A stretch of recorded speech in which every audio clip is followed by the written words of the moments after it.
Is the housing boom over? We'll cover that today on your August 2021 market update.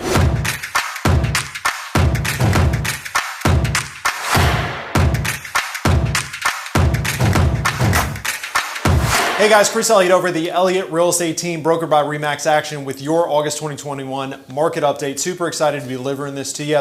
If you found value from my channel, do me a favor, go ahead, subscribe, smash that like button. I surely appreciate it. Also, make sure you stay to the end, where we're going to give you tips that are relevant for anybody that is either thinking about buying or selling a home in today's market. So let's just jump straight into it. The headlines that you're probably seeing on the news, they're pouncing on the conversation that are happening in a lot of Americans' heads right now is the housing boom over? Are we going to see the bubble burst? Is the sky going to fall down? Oh my God, everything's going to be terrible. So what is causing this? We've had massive price appreciation, right? We've had a frenzy, a buying frenzy. We've had very limited supply, which has caused prices to soar. And I think a lot of us have not so distant memories of 2008, which is very, very reasonable.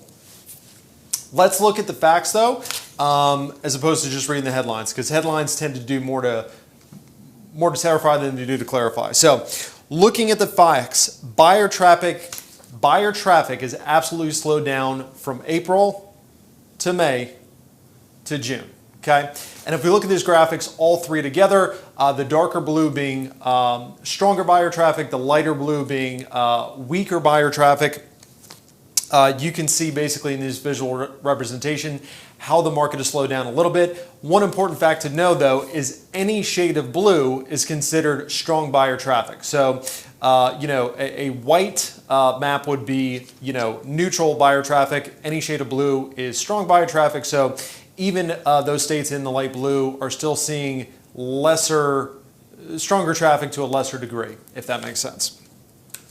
Also looking at the showing time monthly index shows that June, the number of showings, so showing time is a service that tracks the number of showings on properties that are listed.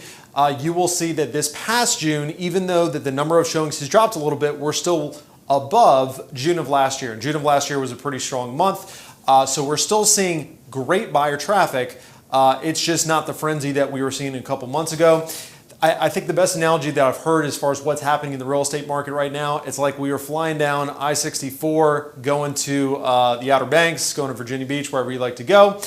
We saw one of Virginia's state's finest sitting on the side of the highway there, and maybe you pulled it back going from 80 miles to 60 miles an hour. In doing that, in that lack of acceleration or deceleration, you're going to feel like you're slowing down a good bit, but at the end of the day, you're still going pretty fast at 60 miles an hour. That's kind of what we're seeing in the housing market right now, if that makes sense. Lawrence Yun had a pretty good quote. Lawrence Yun, the chief economist for the National Association of Realtors, said home prices are no longer in danger of a decline due to tight inventory conditions, but I do expect price to appreciate at a slower rate by the end of the year. So essentially, home prices are not scheduled to go down or decline. Homes are not going to decline in value, but the rate of appreciation is going to slow down. We've been going like this, and we're going to kind of plateau a little bit and still go in an upward trend, just not at such a rapid pace as we have. Also, one thing to keep in mind, we are still very much in a seller's market, which you can see from this graphic. I think the last we looked at it, we were at 0.8 months supply of inventory. So we still have a long way to go, or would have a long way to go, if we were going to, cross that plane and go into what's considered a buyer's market. So keep in mind, once again, moral of the story, we've slowed down a little bit, but we're still in very good shape. We're not going to see home prices decline. We're still very much in a seller's market. So what does this mean to you? Sellers, price matters again, okay? Prices always mattered, but for a while there, it kind of was like price didn't matter, okay? Folks were just throwing homes out at crazy prices. They were getting bid up, $20, $30, $40, $50, $100,000 in some price point over the asking price, and it was almost like it didn't matter what the price was, okay?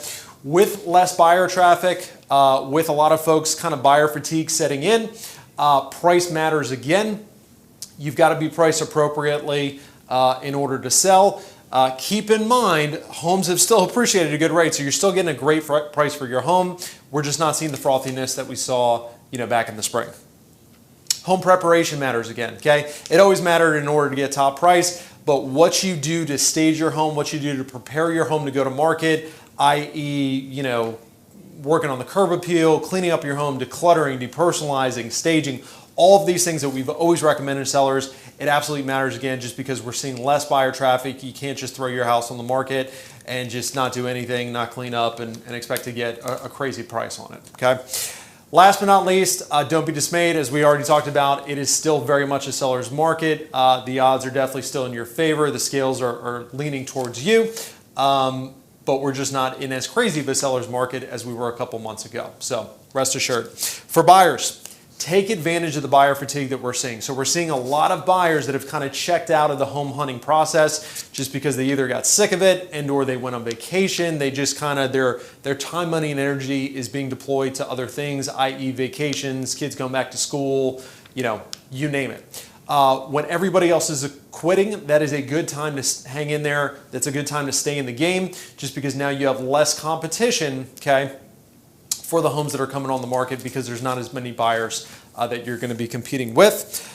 You can keep your cash. So there was a while there where buyers were having to deploy a lot of cash because they were either having to bridge the gap on appraisals or they were having to forego inspections and things of that nature, where it got a little tough for buyers even if they were willing to bid up prices and maybe mortgage more on their purchases, but they simply just didn't have the cash in order to do what it took to get these homes under contract. We're seeing less of that where buyers are able to keep that cash. Very good news. Another reason to kind of stay in the fight, so to speak. Last but not least, same point that we gave to sellers, but it is still a seller's market. So just because the tides are starting to turn a little bit doesn't mean that you're going to be able to pick up a house 80 cents on the dollar or throw out lowball offers and have that work. Or you're still probably going to have to give that seller a great offer. But the good news for you is, like I said, you're not having to deploy as much cash, you're not competing with as many people, and we're not seeing the crazy over asking bids that we were seeing just a couple months ago. So hope all that makes sense. If you have any questions that I didn't cover, go ahead and throw them in the comments. If you disagree with me, I would love to hear from you. Thank you guys for tuning in. Hope you found that valuable. I look forward to seeing you on the next video.